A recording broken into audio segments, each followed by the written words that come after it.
سرکار غوث پاک رضی اللہ تعالیٰ عنہ کی بارگاہ میں ایک بوڑھی خاتون آئی، اپنے بیٹے کو چھوڑ گئی، کہا اس کو اچھا بنائیے، آپ اس کو اچھا بنائیے، اس پر اتنی نظر کیجئے کہ یہ آپ جیسا بن جائے۔ کہا ٹھیک ہے، اس کو چھوڑ جاؤ۔ خانقاہ میں رہنے لگا۔ چند دنوں کے بعد وہ خاتون آئی، دیکھا سرکار غوث پاک رضی اللہ تعالیٰ عنہ گوشت اور روٹی کھا رہے تھے، اور اس بچے کو سوکھی ہوئی روٹی دے کر کونے میں بٹھائے تھے، وہ پانی میں بھگو کر نرم کر کے کھا رہا تھا، اس کے گلے میں چبھ رہی تھی روٹیاں۔ ماں تھی، دیکھ کر کے گھبرائی اور کہا شیخ عبد القادر جیلانی رضی اللہ تعالیٰ عنہ سے، آپ تو بڑا اس کے ساتھ بے انصافی کا معاملہ کر رہے ہیں، نا انصافی کا معاملہ کر رہے ہیں، خود تو آپ گوشت اور روٹی کھا رہے ہیں اور میرے بچے کو سوکھی روٹی جو حلق سے اتر نہیں رہی۔ آپ نے پورا دسترخوان سے جو کچھ بھی تھا کھانے کے بعد اس خاتون کو جواب زبان سے نہیں دیا، وہ جو ہڈیاں جمع تھی سب کو جمع کیا اور اس پر ہاتھ رکھ کر کے کہا قم باذن اللہ، اللہ کے حکم سے اٹھ جا۔ تو وہ جو مرغی ذبح تھی وہ پھر سے زندہ ہوئی۔ بعض اولیاء کاملین کو یہ تصرف دیا گیا ہے، وہ مرغ زندہ ہوا۔ آپ نے اس خاتون سے کہا کہ اے خاتون، جب تیرا بیٹا بھی اس لائق بن جائے تو اسے بھی میں ایسے ہی کھلاؤں گا۔ اس کی تربیت کا زمانہ ہے، اسے آج صبر سکھایا جا رہا ہے۔ میرے عزیزو، آج یہ میرے لیے بھی نصیحت ہے، آپ کے لیے بھی نصیحت ہے۔ ہم اچھے کھانے کھاتے ہیں، لیکن ہفتے میں ایک مرتبہ اپنی زندگی میں ایسا دن بھی رکھو کہ یا تو وہ دن روزے سے ہو جائیں، یا تو پھر اس دن فاقہ اس طرح سے کریں کہ جس کو نفس نہ پسند کرتا وہ چیز ہم کھائیں۔ سوکھے چوڑے ہمارے ہاں ملتے ہیں، ظاہر سی بات ہے اس کو چبانے میں دقت ہوتی ہے۔ اس نفس کو مارنا ہو تو ایک دن ایسا رکھو کہ اسی کو کھا لیں ہم۔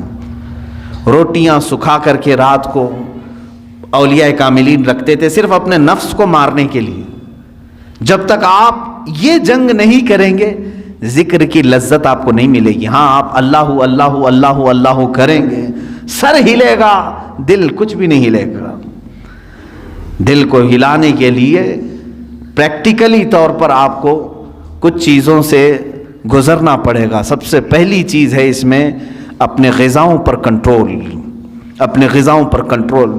یہ غذاؤں کی لت جو ہے ہمیں آج حرام کاریوں کی طرف لے جا رہی ہے۔ زبان کے چٹخارے جو ہیں بہت خطرناک ہیں، اسی لیے دنیا میں دو ہی شہوت ہے، سب سے بڑی شہوت، ایک شرمگاہ کی شہوت اور ایک زبان کی شہوت۔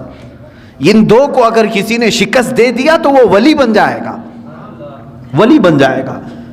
زبان کی شہوت یہ ہمیشہ اس کو جو لذت مل گئی وہی کھانا چاہتی ہے۔ جس کو گوشت کھانے کی لذت میں، گوشت حرام نہیں ہے، حلال ہے، لیکن کوئی اگر اس کا ایڈکٹ ہو گیا کہ بغیر اس کے تو مجھے چلتا ہی نہیں، تو گویا کہ تم گوشت کے غلام ہو، اپنے اوپر کسی چیز کو تم نے لازم کر لیا ہے۔ کچھ چیزیں ایسی ہیں میرے عزیزوں کہ یہ زبان تم سے وہ سب کراتی ہیں۔ اگر ایڈکٹ ہو گئے تھے، بغیر گوشت کے کھا نہیں سکتے تھے، اتفاق سے ایسا وقت آ گیا زندگی میں کہ پیسہ بھی نہیں ہے، کچھ بھی نہیں ہے، گوشت گھر میں نہیں آیا، کیا کریں گے؟ زبان دوسری چیز تو نگلتی نہیں، چوری کریں گے۔ اور کسی ایسی جگہ پر گئے جہاں پر صرف خنزیر کا گوشت مل رہا ہے وہ بھی کھا لیں گے۔ کھاتے ہوئے میں نے دیکھا ہے ممبئی میں، زبان کا چٹخارا ہے۔ پیزا میں پیزا ملتا ہے، خنزیر کا گوشت ڈال کر کے آدمی بیچ رہا ہے، لوگ خرید رہے ہیں، کھا رہے ہیں۔ نان ویج کھانے کا ایک شوق ہے۔ میرے عزیزوں، کوئی بھی چیز اپنے اوپر اتنی غالب نہ کر لو کہ تم اس کے غلام بن جاؤ اور مجبوری میں تمہیں وہ سب کرنا پڑ جائے۔ ہاں، دنیا سے بقدر ضرورت چیز اٹھاؤ، کسی بھی چیز کو اپنے اوپر حاوی ہونے نہ دو۔ دو بزرگوں کی بات میں بتا کر کے اپنے ذکر کی مجلس شروع کرنے جاتا ہوں۔ ایک ہیں سیدنا ابو بکر شبلی رضی اللہ تعالیٰ عنہ، سیدنا جنید بغدادی رضی اللہ تعالیٰ عنہ کے خلیفہ مجاز، مرید صادق۔ شجرہ قادریہ میں ان کا نام آتا ہے۔ بحر شبلی شیر حق دنیا کے کتوں سے بچا، ایک کا رکھ عبد واحد بے ریا کے واسطے۔ سیدنا ابو بکر شبلی رضی اللہ تعالیٰ عنہ، ان کے ذکر کرنے کے متعلق تو کتابوں میں یہ لکھا ہے کہ رات کے وقت جب یہ کھڑے ہوتے، دیکھیں نیند کا بھی تو غلبہ ہوتا ہے نا انسان کو، اب زیادہ دیر اگر میں بٹھاؤں تو جمائی شروع ہو جائے گی، ہا ہو کھولنا شروع کریں گے۔ کھانا جب زیادہ ہو جاتا ہے تو نیند کا غلبہ بھی آیا، اور یہ نیند بھی اللہ رب العزت کی یاد سے غافل کرنے والی چیزوں میں سے ہے۔ خشوع و خضوع نہیں رہے گا، اطمینان قلب نہیں رہے گا، یا تو مجبوری میں بیٹھے گا، یا تو تماشا دیکھنے کے لیے بیٹھے گا، یا تو صرف نام گنانے کے لیے بیٹھے رہے گا۔ جو اس کا قلب کا حضور ہے، حاضری، وہ نہیں ہو پائے گی۔ نیند کا غلبہ آیا۔ حضرت ابو بکر شبلی رحمۃ اللہ تعالی علیہ سلسلہ قادریہ کے مشہور بزرگ ہیں، رات کو عبادت کے لیے کھڑے ہوئے، جھپکی آئی، اونگ آتی ہے نا، صرف ایک اونگ آئی، اللہ اکبر۔ اس کے بعد آپ اتنا روئے، اٹھے اور جا کر کے کیا کرنے لگے معلوم ہے؟ نمک میں سلائیاں پھیر کر اپنی آنکھوں میں لگایا، نمک کا سرما لگاتے تھے، صبح تک ان کی آنکھوں سے خون بہتا تھا۔ لوگ دیکھتے، ان کے مریدین کہتے، روزانہ پھر آپ نے یہی کرنا شروع کیا۔ کہا میں ان آنکھوں کو کیوں نہ سزا دوں جو مجھے میرے رب کے حضور حاضر ہونے سے روکتی ہیں، میں ان آنکھوں کو کیوں نہ سزا دوں، یہ غافل کرتی ہیں مجھے میرے رب کے حضور حاضر ہونے سے۔ یہ اسٹرگل ہے۔ اولیاء کاملین یوں ہی یہ مقامات نہیں حاصل کیے، انہوں نے اپنے آپ کو فنا کر دیا یاد الہی میں۔ حضرت شاہ مینا رحمۃ اللہ تعالی علیہ لکھنؤ کے بڑے بزرگ ہیں، شاہ مینا کے نام سنے ہوں گے آپ۔ یہ لکھنؤ میں آج بھی ان کا مزار مرجع خلائق ہے۔ ان کی سیرت میں نے پڑھا، رات کو یہ عبادت کے لیے کھڑے ہوتے اگر ذکر کے لیے تو یوں نہیں، نرم قالین ہے، اے سی لگی ہوئی ہے، پنکھے چل رہے ہیں، ماربل کی دیواریں ہیں، ہم آرام سے بیٹھ کر کے اللہ کا ذکر کریں، آرام سے بیٹھ کر کے ہم تقریریں سنیں، نہیں۔ حضرت شاہ مینا رحمۃ اللہ تعالی علیہ دیوار اتنی اونچی دیوار ہوتی کہ تقریباً 10 فٹ کی دیوار، 10 فٹ کے اوپر دیوار پر کھڑے ہو جاتے تھے، اتنی جگہ ہوتی کہ ان کے 2 قدم رکھے جا سکتے تھے اس دیوار پر، باقی کچھ بھی نہیں، نہ پکڑنے کے لیے کوئی چیز ہوتی، کچھ بھی نہیں، اسی حالت میں کھڑے ہوتے۔ لوگ کہتے زمین پر پڑھیں، کہتے ہیں کہیں مجھے زمین پر پڑھتے پڑھتے سستی آ گئی، کاہلی آ گئی تو میں ڈرتا ہوں کہ میرے رب کی توہین نہ ہو جائے، میں دیوار پر اس لیے کھڑا ہوتا ہوں کہ اگر میرے جسم کو سستی آ بھی گئی تو سزا مل جائے گی، دیوار سے دھڑام سے گروں گا، جسم کو جو سزا ملنی وہ مل جائے گی۔ دیوار پر ایسے کھڑے ہوتے تھے، ایسے کھڑے ہوتے کہ پکڑنے کے لیے کوئی چیز وہاں پر نہیں ہوتی۔ ظاہر سی بات ہے بالکل الرٹ آدمی رہے گا اس طرح سے۔ عزیزان اکرام وقار، ان اولیاء کاملین کی عبادتوں کو ہم نہیں پہنچ سکتے، لیکن یہ واقعات ہم اس لیے سناتے ہیں کہ اس کا ایک عشر عشیر، ایک ذرہ تو ہماری زندگی میں آ سکے۔ ہم اگر غوثیت کے مقام کو نہیں حاصل کر سکتے تو ان کی عبادات، ان کی ریاضات کا کچھ حصہ تو حاصل کر سکیں، کچھ چیزیں ہماری زندگی میں تو آ جائیں۔ آج ہم برسوں سے ذکر کی مجلسوں کو چھوڑے بیٹھے ہوئے ہیں، نہ ہمیں کوئی کرانے والا ہے نہ ہم کرنے جا رہے ہیں۔ کبھی آپ نے دیکھا ہمارے گھروں میں ساری چیزیں بالکل جیسی چلتی تھی ویسی چل رہی ہیں، کھانا اپنے وقت پر چلتا ہے، اور کچھ لوگوں کے ہاں بالکل فکس ہے، چل رہا ہے، سیریل اس وقت چلنا ہے، فلم اس وقت چلنا ہے، وہ ریگولر چل رہے ہیں، ناغہ اس میں نہیں ہوتا ہے۔ چلیں کچھ اچھے گھر ہیں وہاں تقریریں چل رہی ہیں، نعتیں چل رہی ہیں، ٹھیک ہے، یہ سب چل رہے ہیں۔ کبھی آپ نے اپنے ضمیر سے پوچھا اللہ کا ذکر کہاں گیا میری زندگی سے؟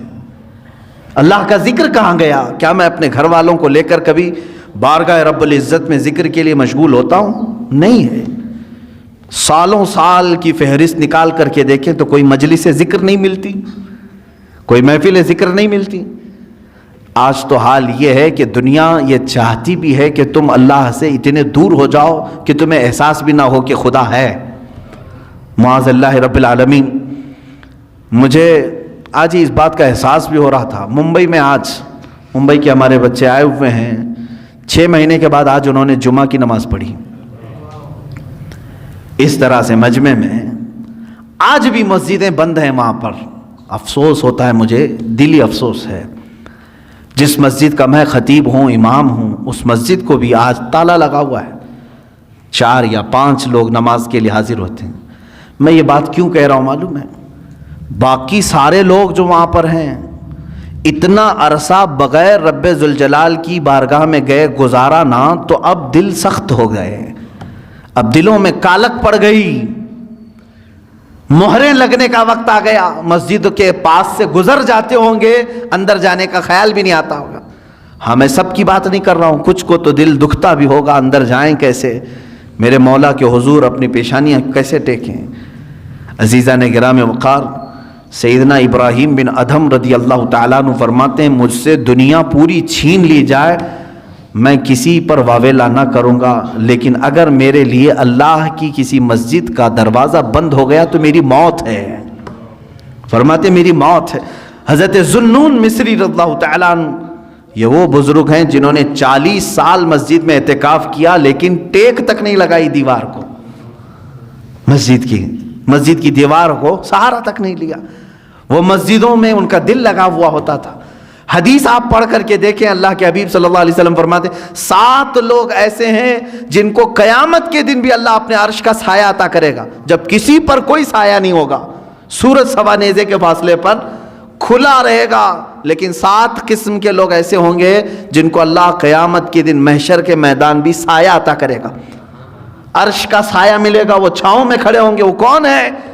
وہ 7 قسم کے لوگ پھر کبھی ذکر کروں، ان میں سے ایک بندہ ایسا ہے جس کے بارے میں میرے آقا صلی اللہ علیہ وسلم فرماتے ہیں رجل تعلق قلبہ بالمساجد، وہ آدمی جس کا دل مسجدوں میں لٹکا ہوا ہے۔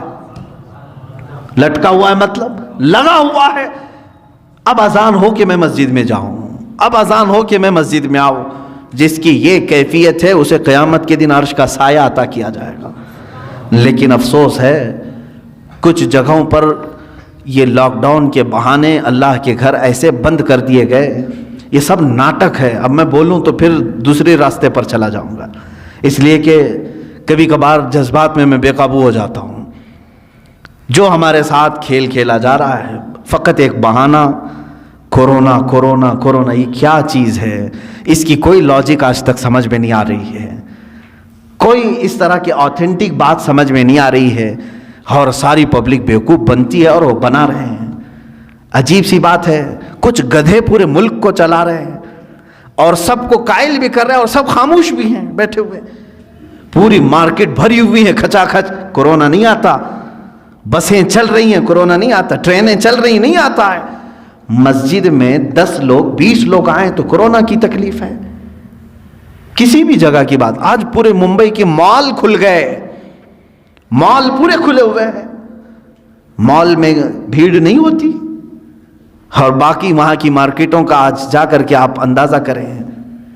میرے عزیزوں، صرف اور صرف میں، کوئی اور وجہ نہیں، اتنے لمبے عرصے تک آپ کے ہاں بیٹھا رہا ہوں، صرف اور صرف میرے پاس دل میں یہی ایک چیز آتی ہے، میں جاؤں، میرے لیے کافی انتظار ہے وہاں پر۔ ڈیلی شاید کوئی نہ کوئی ہمارے پاک سائٹ وکرولی والے فون کرتے ہی رہتے ہیں، کب آ رہے ہیں کب آ رہے ہیں، ان کے ہاں بھی انتظار ہے۔ میں صرف اور صرف یہ ایک بات سوچتا ہوں، اللہ تبارک و تعالیٰ نے یہاں پر ہمارے لیے دروازے کھلے رکھے ہیں، کہیں ان نعمتوں سے میں محروم نہ ہو جاؤں۔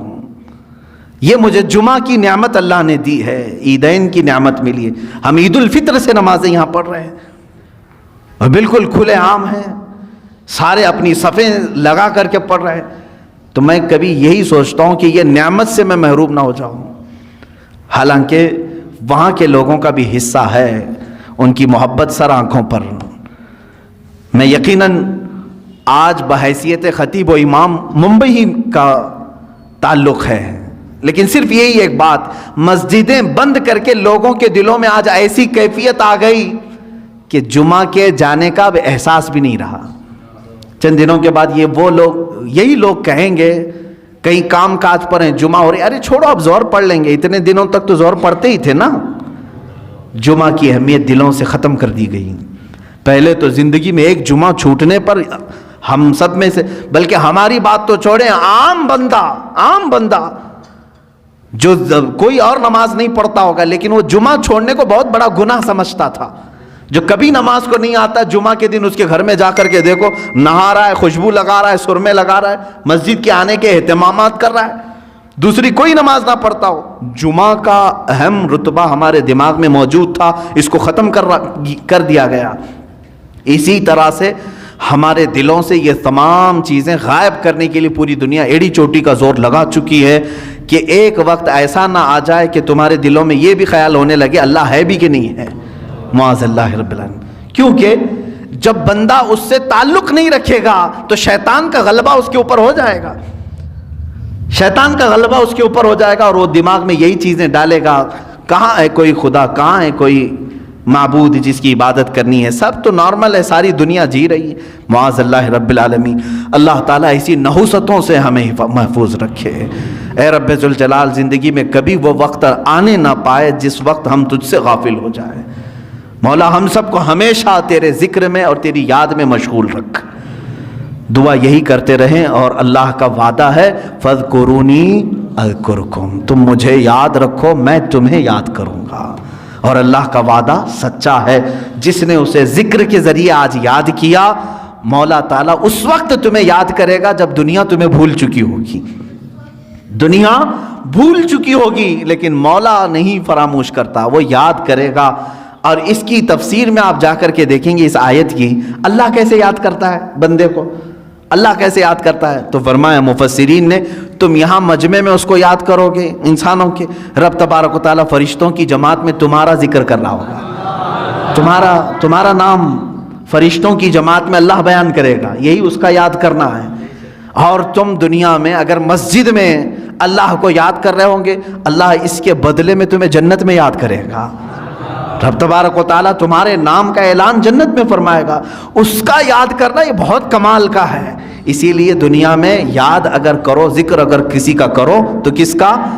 اللہ رب العزت کا۔ الا بذکر اللہ تطمئن القلوب، آگاہ ہو جاؤ اللہ کے ذکر سے ہی دلوں کو سکون ملتا ہے۔ ذکر کی مجلس ہم قائم کرتے ہیں، اللہ تبارک و تعالی ہمارے دلوں کی کدورت کو ختم فرمائے، دلوں کی سختیوں کو دور فرمائے، ہمارے آنکھوں میں اللہ تعالیٰ سرور عطا فرمائے، ہماری زبانوں میں نور عطا فرمائے، ہمارے قلب کو، ہمارے ذہن کو وسوسوں سے محفوظ فرمائے، اور ہمیشہ اپنے ذکر پر قائم رکھے، اپنے ذکر پر ہی ہماری موت عطا فرمائے۔